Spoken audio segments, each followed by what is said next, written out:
My inner child, I want to talk to you tonight. And my dear, I want you who are listening to know that this conversation is for you too. You are not here by accident. You didn't just stumble onto these words. A very tender part of you has been tugging at your sleeve, asking, will you see me now? Will you hear me now? And life has answered that request by bringing you here. Before we go anywhere else, I want you to take a gentle breath with me. Just inhale slowly, and as you exhale, let your shoulders soften a little. If it feels comfortable, place one hand over your heart and simply notice that it is beating for you. You see, your healing begins the moment you stop abandoning yourself, and tonight we are learning how to stop walking away from that little one inside. You are not broken, you are not too much, you are not too sensitive. You are a human being who has a history, and that history is asking for love. So let's begin gently. Let's begin together. Say this softly with me, as if you are speaking to a child you truly care about. I am safe to love my inner child. Again, a little slower. I am safe to love my inner child. And one more time, so your body can start to believe it. I am safe to love my inner child. Now, what do we really mean when we say inner child? We are not talking about a scrapbook of memories or a box of old photographs, though those may be part of it. Your inner child is the living energy of all the ages you have ever been. It is the part of you that reacts before you can think it through. The part that flinches, freezes, clings, or lights up with joy in an instant. When this child part is calm and cared for, you feel playful, curious, open to life. When this part has been ignored or shamed for years, it can show up as anxiety that doesn't make sense, jealousy that feels bigger than the situation, or a deep fear of being left, even when you are technically safe. You're not crazy, sweetheart. That is just an old, scared part of you trying desperately to keep you alive the way it learned long ago. Think of the inner child as a dashboard light in a car. When something inside needs attention, that light flashes. The light is not there to embarrass you or condemn you. It is there to say, please look under the hood. Please care for what's happening inside. So instead of judging yourself, why am I like this? We are going to learn to listen. Your feelings are not flaws. They are messages from the younger you. Breathe with me again and say, as if you are making a new promise, I listen to my feelings with love. One more time, letting the words sink below the mind. I listen to my feelings with love. And again gently, like a lullaby to your own heart. I listen to my feelings with love. Let's talk about some of the ways your inner child might be calling out without using words. One of the clearest signs is when your reactions feel much bigger than the moment, what we might call explosions or implosions. On the outside, it might look like slamming doors, giving the silent treatment, ghosting people, or shutting down emotionally. On the inside, it feels like, if I say how I really feel, everything will fall apart. So you either attack or disappear. Sometimes you put on a mask of false superiority. I don't need anyone, I'm fine, I'm above this. But underneath, a little one is whispering, please don't leave me. Please don't be angry with me. Can you feel how different that energy is? The armor looks strong, but the heart inside is trembling. Another sign is a fierce, almost childlike sense of fairness. Maybe you hear a voice inside say, it's not fair, over and over again. As a grown-up, you might find yourself replaying arguments in your head, planning speeches you will never give, or sabotaging good things because you feel that you never get your share. That is not you being immature. That is a part of you that once experienced real injustice and never got to say, "That hurt me," or "I didn't deserve that." Every adult tantrum is an old unanswered cry trying to be heard at last. When you begin to see your overreactions as overdue reactions from the past, you can bring compassion to them instead of more shame. Another very common sign is fear. Fear of change, fear of trying, fear of feeling. You may notice you keep choosing the same kind of relationship, the same kind of job, the same kind of safe life, even when it doesn't truly nourish you. You might tell yourself stories like, "I just don't like change," or "This is good enough, I shouldn't want more." But underneath, the inner child is afraid of the waves of emotion that newness might bring. Somewhere in the past, big changes came with big pain. Moves, divorces, sudden losses, harsh words, and your nervous system remembers that. So whenever life offers something new, the body says, "No, no, no, we know this old shore. We don't know that ocean." And you know what? That body memory is not your enemy. It's an overprotective little guardian who doesn't yet know you are an adult now. The good news is that you can update that guardian instead of fighting it. You can say, "Thank you for trying to protect me. We survived those storms, and now I can hold your hand as we move forward." Your reactions are not your identity. They are your history asking for a different ending. Take another soft breath, and this time, let the exhale be just a little longer. Place your hand on your heart again, and give yourself this reassurance that your inner child has always needed to hear. "I am safe now." Say it again with a tiny bit more conviction. "I am safe now." And once more, as if you are wrapping a blanket around your younger self, "I am safe now." So why does loving and healing this inner child change so much in your outer life? Because this child part has been standing quietly behind so many of your choices. Who you love, what you tolerate, how you spend, when you run, what you hide. If the younger you believes, "I only get love when I'm perfect," you may become a people pleaser, a workaholic, or a perfectionist, always chasing another gold star. If the younger you believes, "I am always left in the end," you may cling too tightly, or you may leave first so you don't have to feel the sting. If the younger you believes, "My needs are a burden," you might never ask for help. You might get sick before you get support. And you can see, my dear, how these patterns are not bad character. They are survival strategies born in little bodies and carried into grown-up lives. When you begin to turn toward that child with tenderness instead of impatience, everything begins to soften. You stop begging other people to be the parent you never had because you learn to become the safe adult you always needed. You stop waiting for a partner, a boss, or a friend to finally see you because you are practicing seeing yourself every day a little more. The more you hold this inner child with respect, the less you need to prove, perform, or punish yourself. You say no when something hurts, not because you're difficult, but because you are protecting someone precious inside. You say yes to rest, yes to joy, yes to support, because you understand that your well-being matters.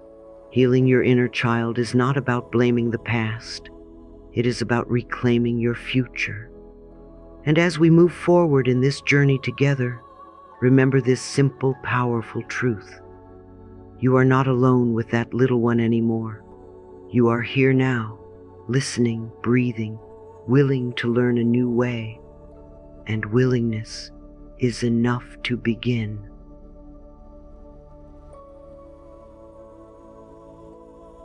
Now I want to take you on a very special journey. And I want you to know you don't have to do it right for it to work. You don't have to see everything clearly.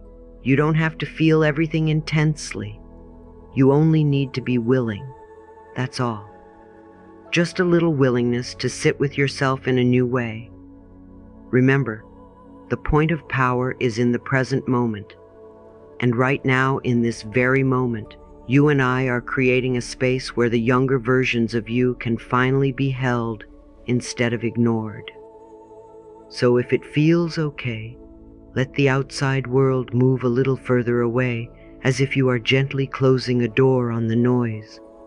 This is your time. This is your heart. This is your healing. Take a slow, soft breath in through the nose, and as you exhale, let your forehead smooth just a little. Another gentle breath in, and as you breathe out, let your jaw loosen, unclenching all the words you've had to hold back. A third soft breath, and this time allow your shoulders to drop, as if you're putting down a heavy backpack you've carried for years. If it feels comfortable, place one hand over your heart and one hand over your belly, and simply notice the rise and fall beneath your palms. Imagine that with every breath, you're inhaling light and exhaling tension. In your mind's eye, begin to picture a place that feels warm and safe, a room with soft light, or a garden, or a cozy corner by a window. There is no right or wrong place. Your inner wisdom will show you. In this space, there is no judgment, no criticism, no demands, only kindness. You might imagine love itself as a gentle presence wrapping around you like a soft blanket, or as a pair of warm arms that never rush you and never push you away. You are allowed to feel however you feel here. You are allowed to arrive exactly as you are. Say this softly with me now, as you sit in this safe inner space. I create safety inside me.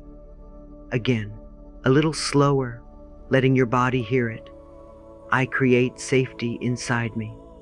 And one more time, as if you are planting the words deep in your nervous system. I create safety inside me. In this safe place, imagine there is a doorway, a little shimmering archway that leads you back through time, not to relive your pain, but to reclaim your heart.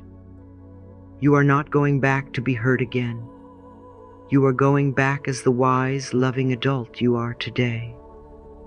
As you step through this doorway, you find yourself walking down a gentle path, and at the end of that path is a little figure, about 5 years old, waiting.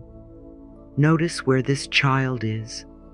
Perhaps on a playground, perhaps in a small bedroom, perhaps sitting quietly in a corner with big eyes watching the world. Go slowly, no rush. You are the visitor here. I want you to see the expression on their face, shy, curious, sad, hopeful.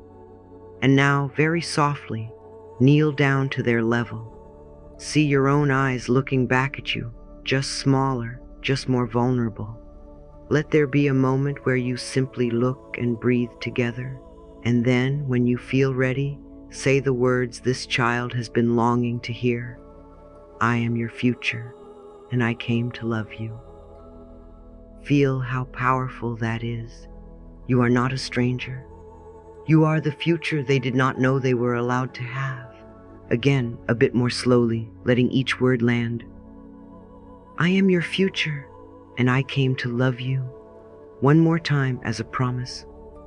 I am your future, and I came to love you. Now notice how that little one responds. Do they run into your arms? Do they hesitate? Do they look away? However they react is absolutely okay. You see, you don't have to get it perfect. You only need to be willing, and that includes your inner child. Gently open your arms and let them know, I'm not here to fix you. I'm here to be with you. Ask softly, what do you need most right now? And then be still. Perhaps you hear clear words. I need someone to stay, or I need to know I'm good, or I need a hug. Perhaps you don't hear words at all, only a sense, a heaviness, a loneliness, a tight little knot in the chest. Trust whatever comes. This is their language. If the child wants to come closer, gather them into your arms and hold them as long as they need. If they need space, sit beside them so they learn you won't push or abandon them. You might say, "You never had anyone to stand up for you, did you? I see that now. I'm here and I'm learning." Feel the relief begin to stir like a tiny warm wave in both your chests. You are not too much. You are just too alone with too many big feelings. Let that truth wash over you. You are not going back to reopen the wound. You are going back to apply love where love was missing. When you feel ready, tell this 5-year-old, "I will visit you again." You don't have to carry everything alone anymore. Imagine placing a small glowing light in their hands, a symbol of your ongoing presence, and watch as they hold it close. Then, with tenderness, step back through that shimmering doorway, knowing that this connection is now alive, not just a memory. You are learning to become the safe grown-up you always needed. Take a breath and notice your own body in the present moment. Maybe your shoulders are a little softer, your heart a tiny bit less guarded. Every time you come back for your younger self, you abandon yourself a little less. And isn't that wonderful? Now in that inner safe space, the light shifts again, and this time you find yourself in a quiet room, perhaps a hospital, perhaps a simple home. The air is soft, the lights are dim, and in front of you, you see a tiny bundle. This is you, just newly born into this world. Look at how small that body is, how new the fingers, how delicate the breath. There may be people around, or you may sense a kind of loneliness. But remember, you are arriving now as the guardian. Walk gently toward that little baby and imagine you are allowed to pick them up. Feel the weight, so light, but feel the significance, so immense.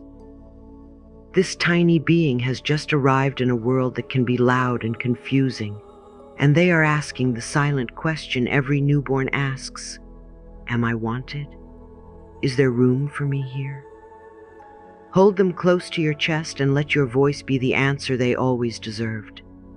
Whisper, "Welcome. You are wanted here. You are safe with me." Let your arms become the home that maybe you didn't have in the way you needed.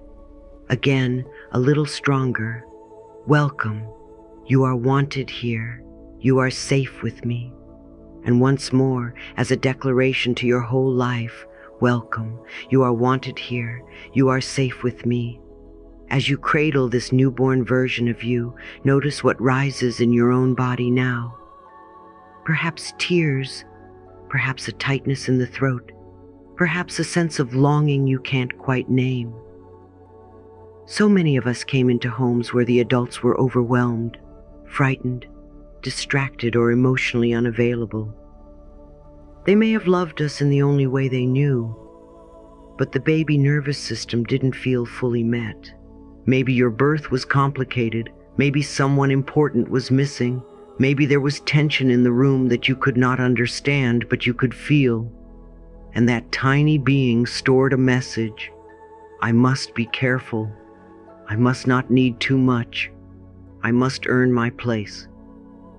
Today, you and I are rewriting that message. You are allowed to tell that baby, you don't have to earn your right to exist. You don't have to be perfect to deserve love. You are a gift simply because you are here. You are not an accident, you are an arrival. Breathe those words into their tiny chest. Then say with me, as if you are claiming your space in existence, "I am welcome in life." Again, more slowly, letting your cells hear it. "I am welcome in life."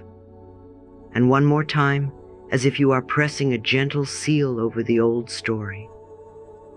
I am welcome in life. Hold that baby just a little longer and imagine that every time you inhale, you are breathing in soft golden light, and every time you exhale, that light flows from your heart into theirs. You are time-traveling love back to the moment you arrived. See how their body relaxes in your arms, how the tiny fists release, how the breathing becomes easy.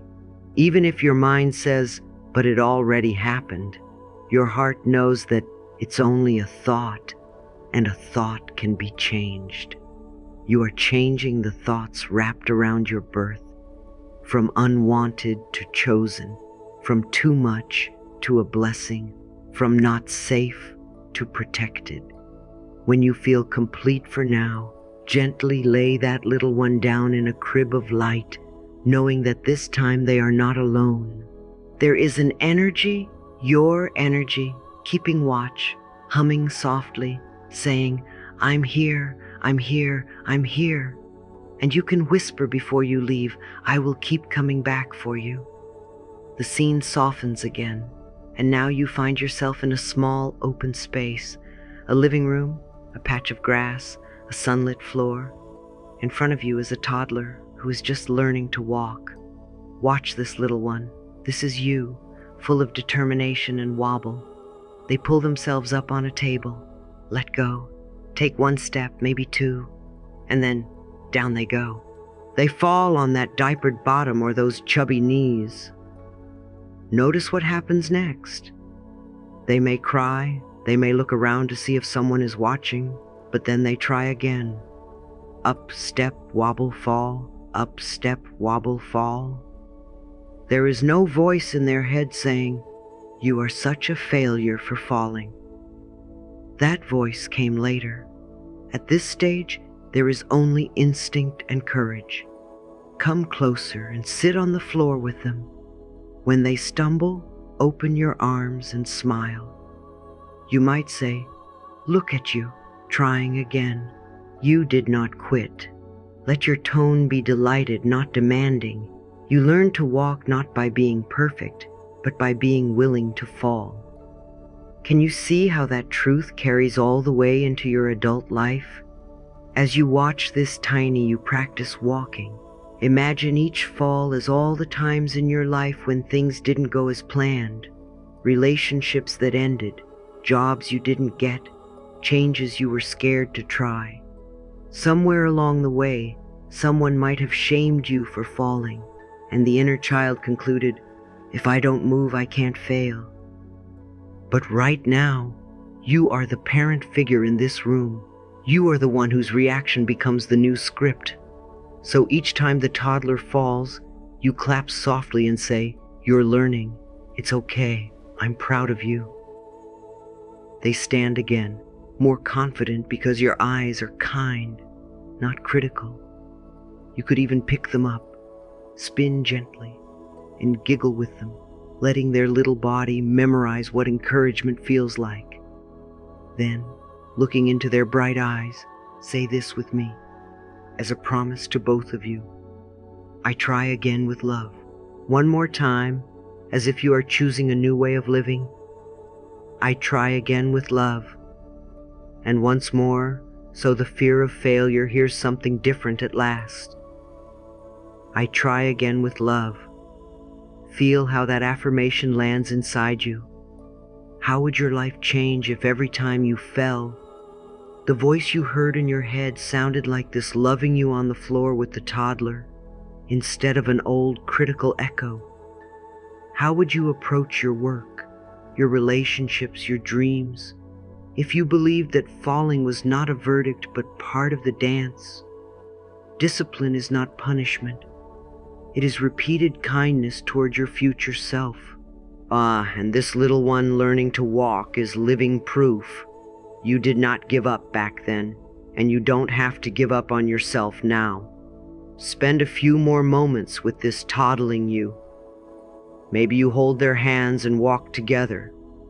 Maybe you sit and build a small tower of blocks and let it fall, laughing as you rebuild.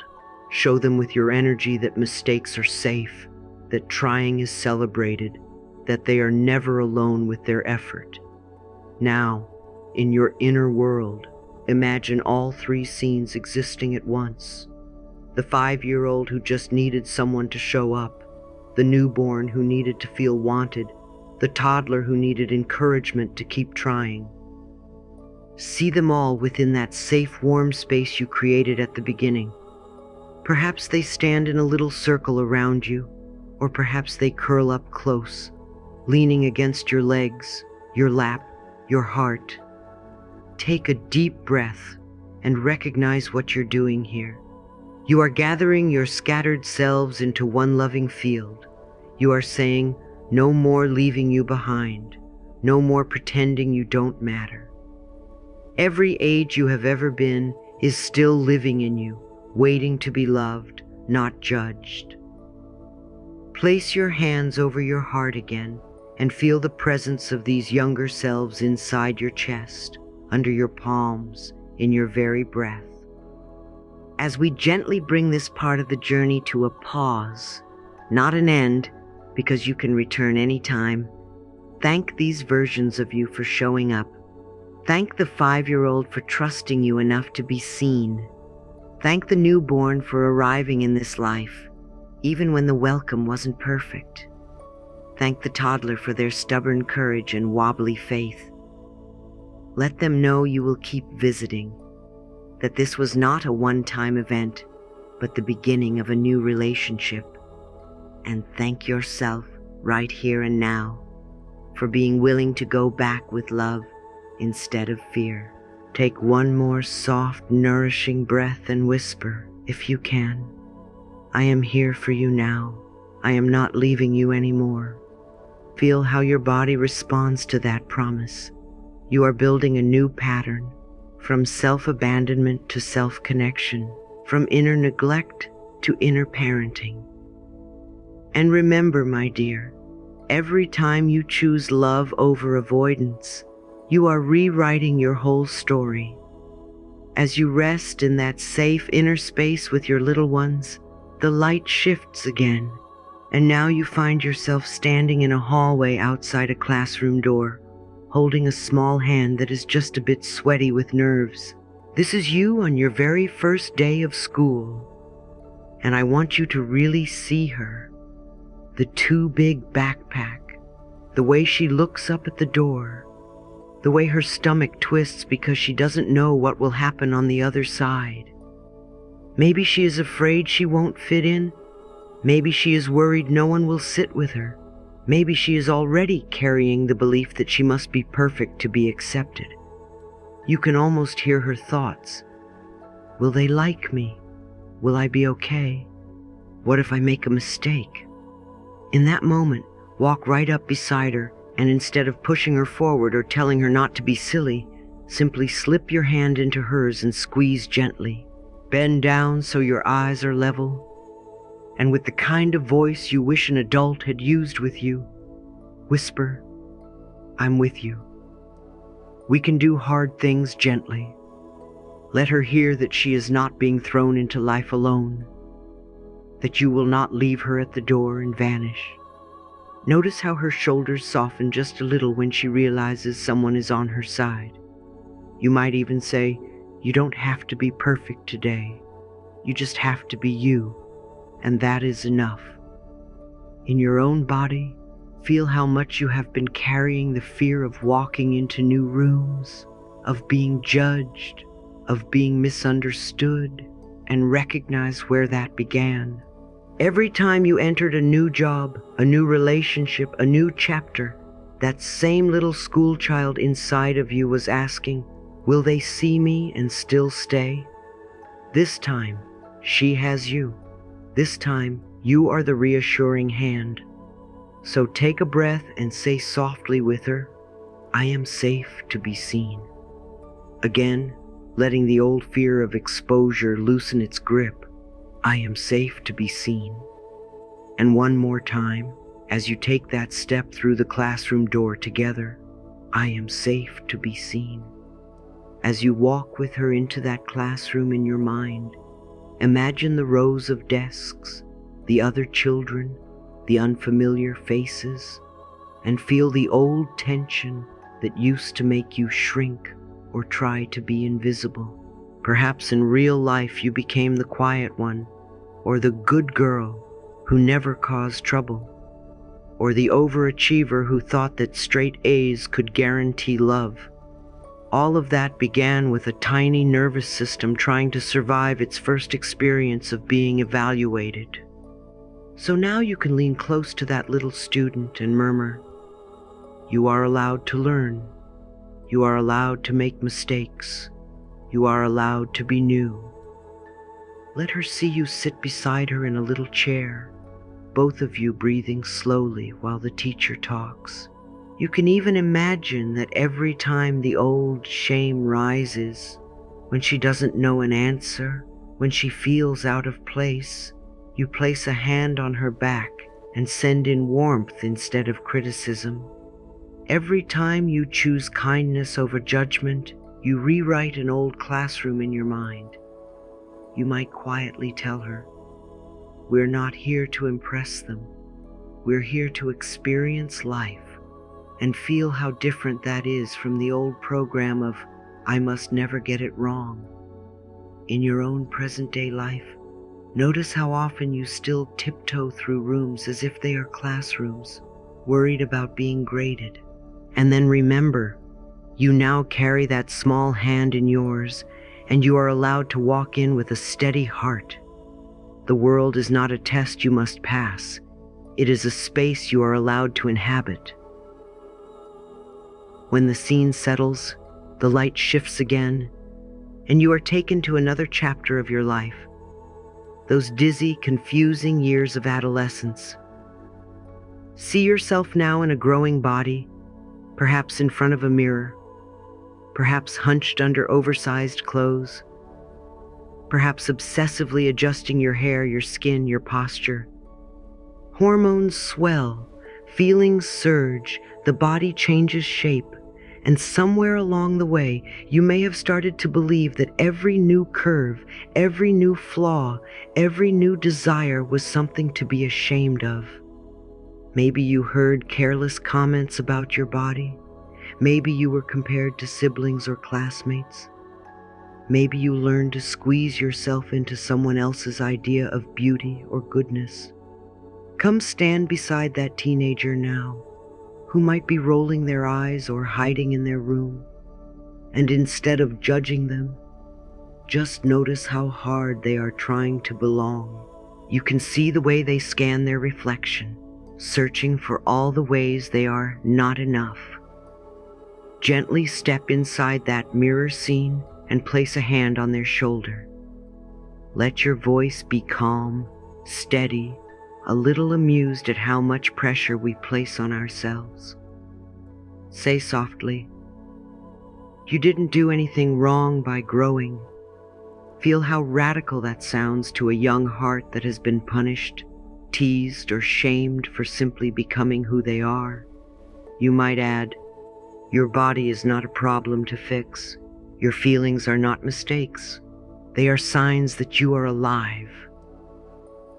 Look at this adolescent version of you, and remember all the crushes, the embarrassments, the awkward moments, the nights you lay in bed replaying every word you said, criticizing every gesture. All of that energy has been living inside your adult nervous system, making you flinch away from visibility, intimacy, and change. So now, instead of joining the chorus of criticism, be the one gentle voice that says, "It's okay to be in between. It's okay not to know who you are yet. It's okay that your body is changing, that your desires are waking up, that your feelings are intense. You are not wrong for being in process. You are beautiful in your becoming." If this teenager has been cutting themselves down in their mind, you might say, "Sweetheart, if you spoke to your best friend this way, how would they feel?" Notice the answer, and then invite them to try something new. Invite them to place a hand on their own heart and whisper with you, "I honor my growth." Again, slower this time. honoring every awkward, brave, uncertain step they took. I honor my growth. And one more time, as you bless every version of your changing body and soul, I honor my growth. Now the scene moves again, and you find yourself in a moment of heartbreak. Perhaps it's a bedroom where you lay on the bed staring at the ceiling, feeling as if your heart has been split open. Perhaps it's a park bench where you cried, or a sidewalk where you watched someone walk away, or a phone call that ended with a silence that felt like the end of the world. See that younger you whose first great love, or the first love that felt great, has just slipped through their fingers. They may be telling themselves, "No one will ever love me like that again," or "I must not be enough," or "I shouldn't have trusted." You can see how they are trying to make sense of a pain they were never taught to hold. Instead of leaving them alone in that moment, sit down beside them. You might not say anything for a while, just breathing with them, letting them cry if they need to, letting them feel without rushing them out of it. Then, when your presence has softened the sharpest edge of the pain, say gently, "This pain is not your identity. You are still lovable." Let them look at you through tearful eyes and see that your gaze does not change because of their heartbreak. You are not disgusted with their vulnerability. You are deeply honored by it. You might tell them, "You didn't do anything wrong by loving. Your heart is not foolish for opening." Remember, we are moving from fear into love, from resistance into softness, and that includes how we view our own broken hearts. If they are telling themselves, "I will never risk again," you can whisper, "Of course you're scared. Of course this hurts. And still, love lives in you." Imagine taking their hand and placing it over their chest, feeling the heart that is bruised but still beating. You can say, "This relationship was not the source of your worth. It was a chapter in your learning."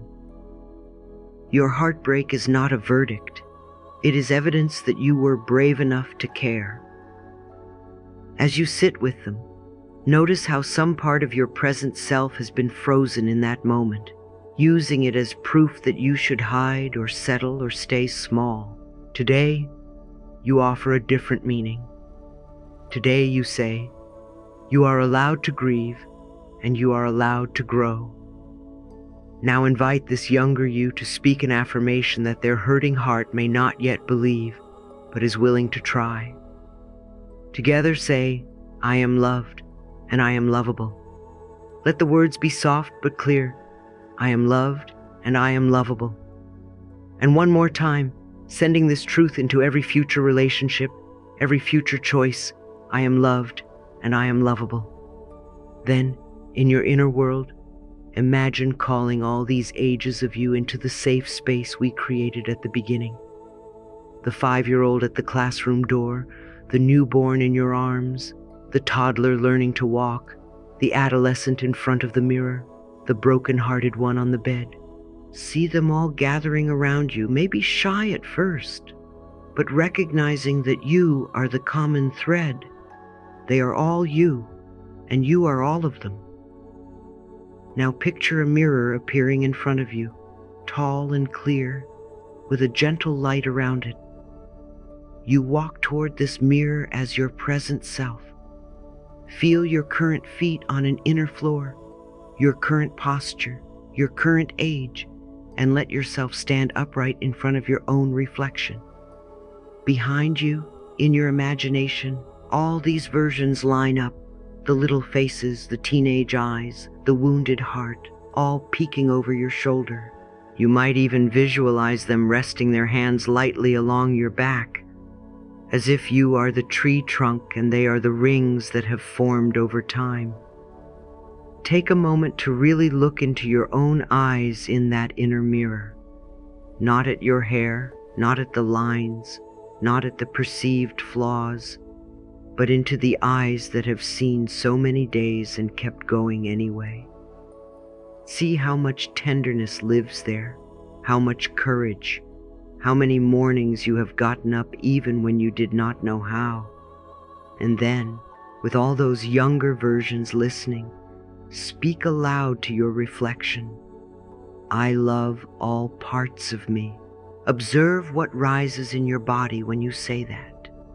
Does your chest tighten? Does your mind argue? Does some part of you whisper, but not this part, not that mistake, not that age? If so, simply acknowledge it. Remember, that's just an old thought, and old thoughts can be changed. You are not forcing yourself to feel perfect. You are learning to stop abandoning pieces of your own soul. Say it again, slower this time, as if you are turning toward each younger version and including them one by one. I love all parts of me. Notice how the 5-year-old relaxes a little when you say those words. Notice how the adolescent lowers their defensive posture just a bit. Notice how the heartbreak version lifts their head a fraction, wondering if maybe, just maybe, they are not ruined after all. You can even imagine your present self wrapping their arms around this invisible line of younger selves, like gathering a bouquet of all your ages and drawing them into your chest. Every version of you is worthy of a seat at the table of your life. Let that be a quote you tuck into your heart, my dear. Now, still in front of this inner mirror, place your hand over your heart and speak one of the most powerful affirmations I know, one that has changed countless lives when practiced with sincerity. Say with me, I love and approve of myself. Feel how radical it is to declare that after a lifetime of criticism. Again, gently but firmly, I love and approve of myself. And one more time, as if you are setting a new foundation under every step you will take from now on. I love and approve of myself. As you stand there, loved from behind by your younger selves, and loved from within by your present self, take a slow, nourishing breath. You don't have to solve everything today. You don't have to heal every wound in one sitting. You have already done something extraordinary. You have turned toward yourself instead of away.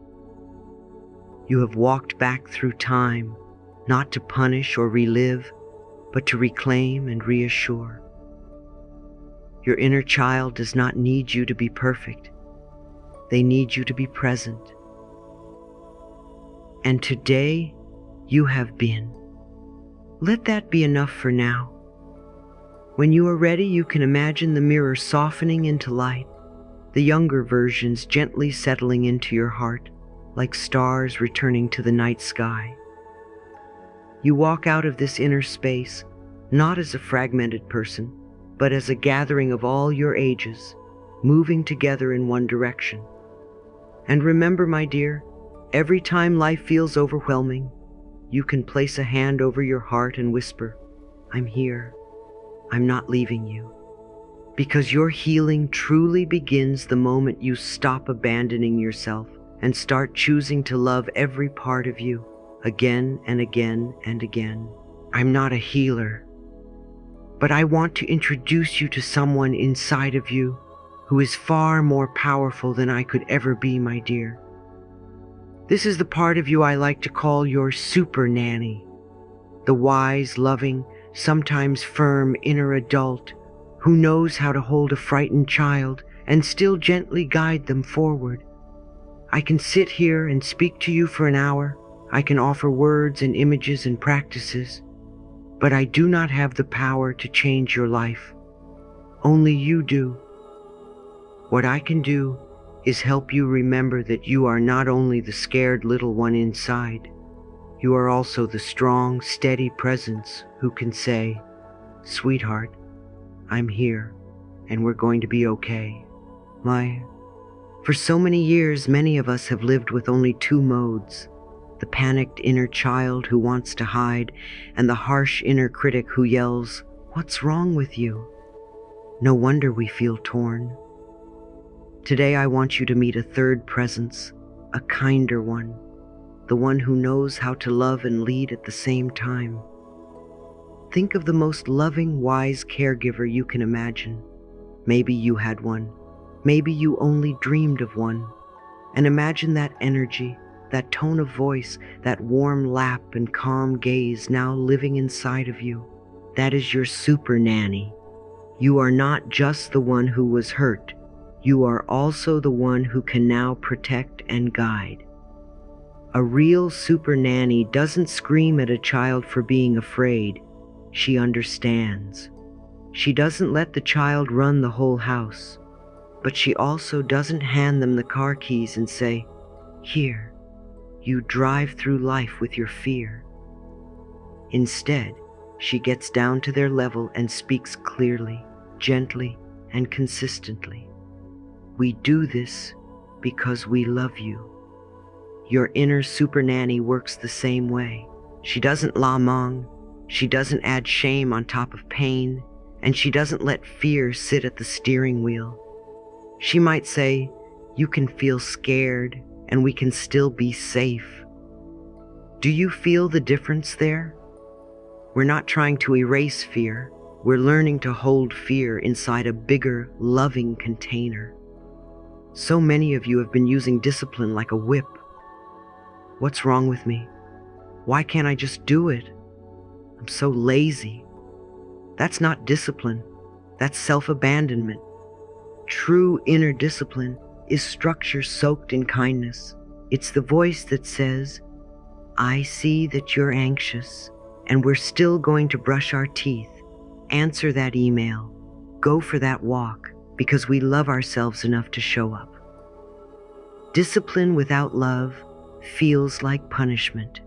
Discipline with love feels like protection. Let's talk about 3 simple principles of this compassionate discipline, because your inner child needs to know someone is in charge, and that the one in charge is safe. The first principle is that structure equals safety. Little ones feel calmer when there's a simple, predictable rhythm.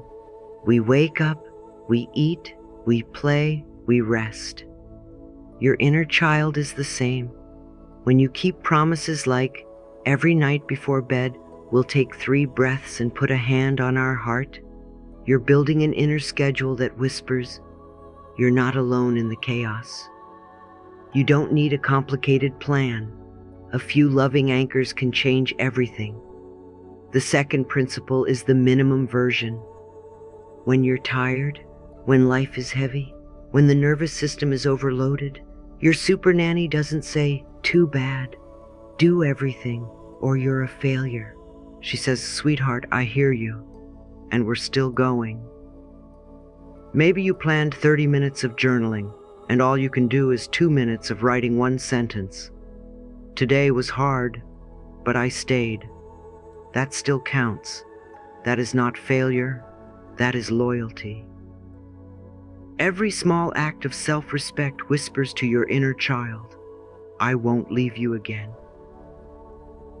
The third principle is repair, and repair quickly.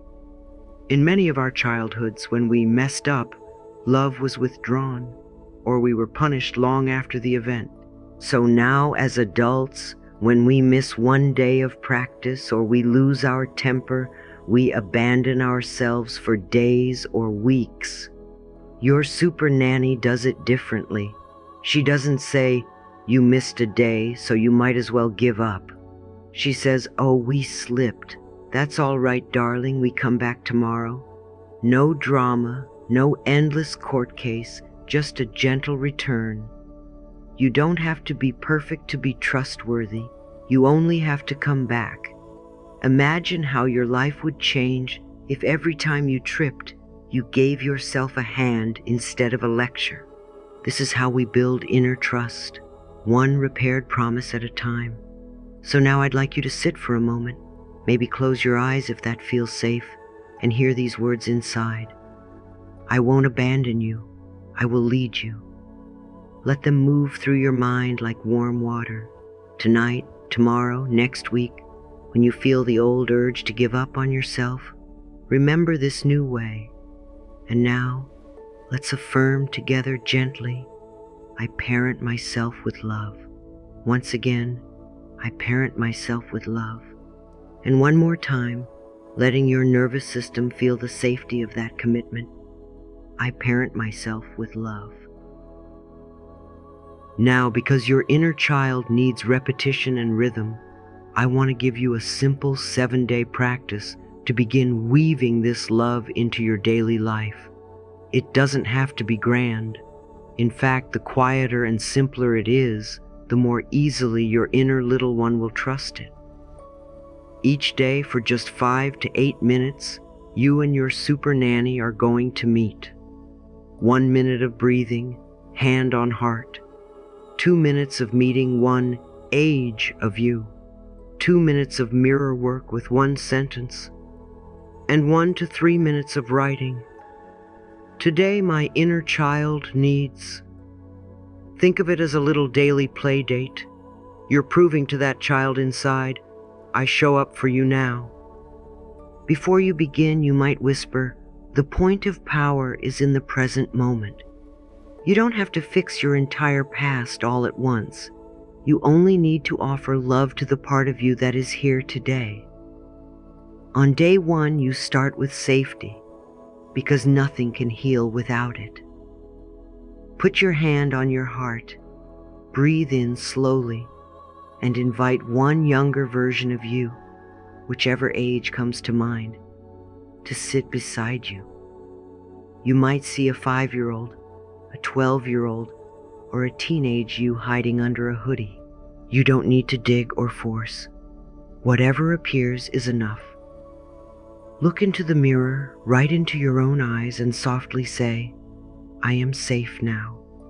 You may not fully believe it yet, and that's all right. Willingness is enough to start the river flowing. Say it again, I am safe now. And notice where your body argues, where it tenses. Then you write 1 or 2 sentences. Today, my inner child needs a quiet evening. Or today, my inner child needs me to turn off my phone. Every time you ask, what do you need? You replace self-abandonment with self-attention. On day 2, you deepen that commitment. Again, you breathe. Again, you place your hand on your heart. Again, you meet a younger you. Maybe today, you remember a time you were left alone with big feelings, or a time no one believed you. This time, when you look in the mirror, you say, I will not abandon myself. Feel the weight of that promise. Other people may have turned away, minimized your pain, changed the subject, but you, in this new chapter, are learning to stay. Say it again, slower. I will not abandon myself. And if tears come, let them. That is your inner child hearing something they have waited decades to hear. Then you write, today my inner child needs me to rest. Or today my inner child needs me to say no to one thing. On day 3, you focus on worthiness. You might recall being compared to others, being told you were too much or not enough. You look in the mirror and say, I am worthy of love. Not if, not when, not as soon as I improve. Simply, I am worthy of love. As you move through the days, each sentence builds a new neural pathway. On day 4, you stand in front of the mirror and say, my feelings matter. So many of us were taught to dismiss our emotions. Stop crying. Don't be so sensitive. It's not a big deal.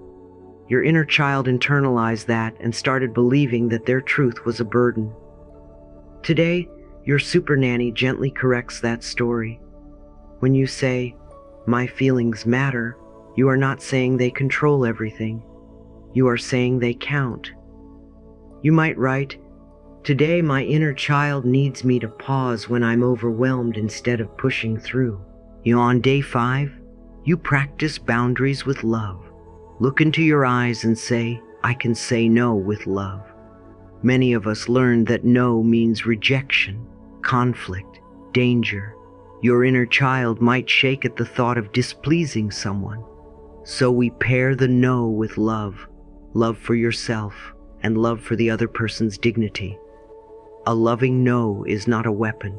It is a doorway to honest relationship. Day 6 is about trust. Perhaps life has felt unpredictable. Perhaps people you relied on disappeared. Perhaps plans fell apart. The child inside may believe nothing is safe, and I can't trust myself either. Today, you choose a new script. In the mirror, hand on heart, you say, I trust life and myself. You may wish to soften it with, I'm learning to trust life and myself, if that feels gentler. Remember, you don't have to get it perfect, you only need to be willing. Notice how your body responds to the idea that life could be for you, not against you. On your page you write, today my inner child needs proof that I can be gentle. And then you give yourself something small and kind. A short walk, a warm drink, 5 minutes with music you love. And on day 7, you gather everything you have been building all week. You see yourself in the mirror with all your ages standing behind you in your imagination, and you say, I love all parts of me. This is not arrogance, this is repair. This is you taking back all the pieces you exiled. When you do this 7-day practice, you are not doing a challenge to impress anyone. You are rebuilding trust with the one person who has been with you through every breath. Every time you keep a small promise to yourself, your inner child sighs with relief. If you miss a day, remember our principle of fast repair. Your super nanny doesn't say, we failed. She says, we'll start again today.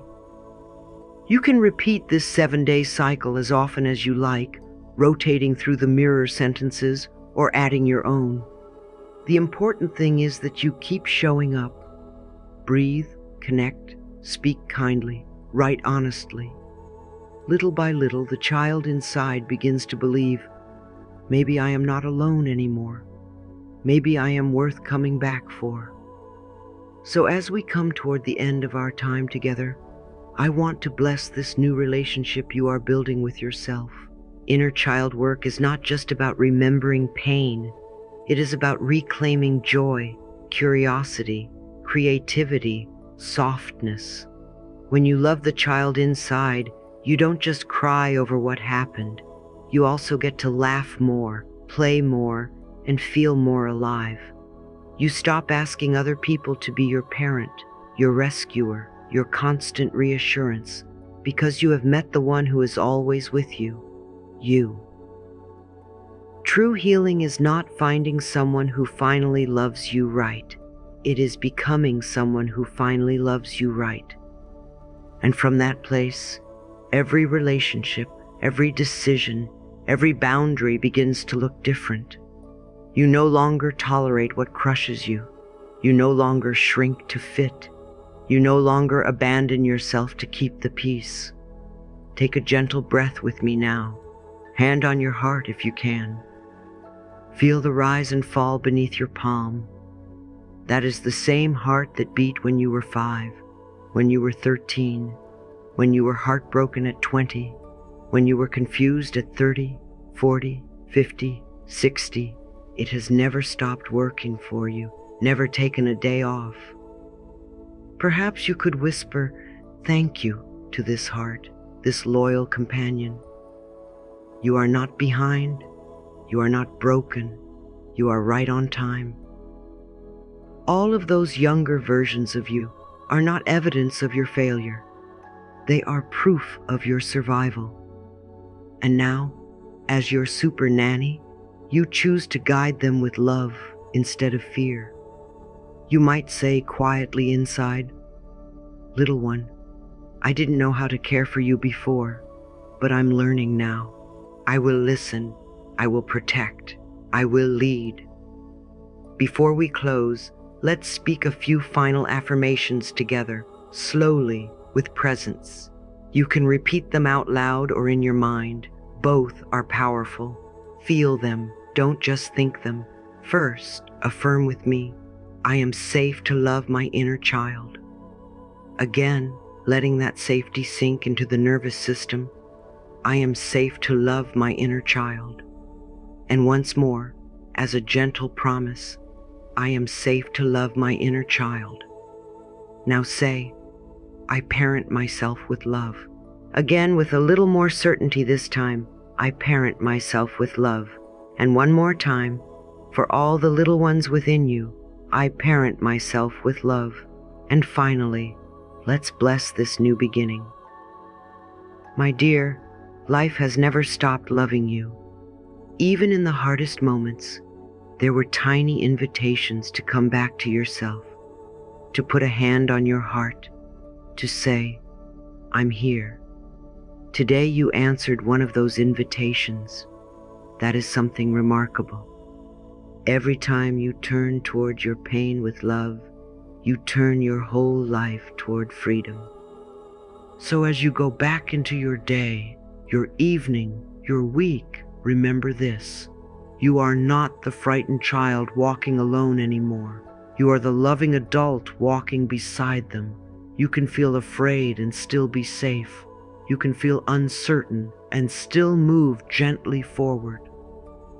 You can remember the past and still create a different future. Life loves you. Your inner child is learning to trust you, and you are safe in this new beginning.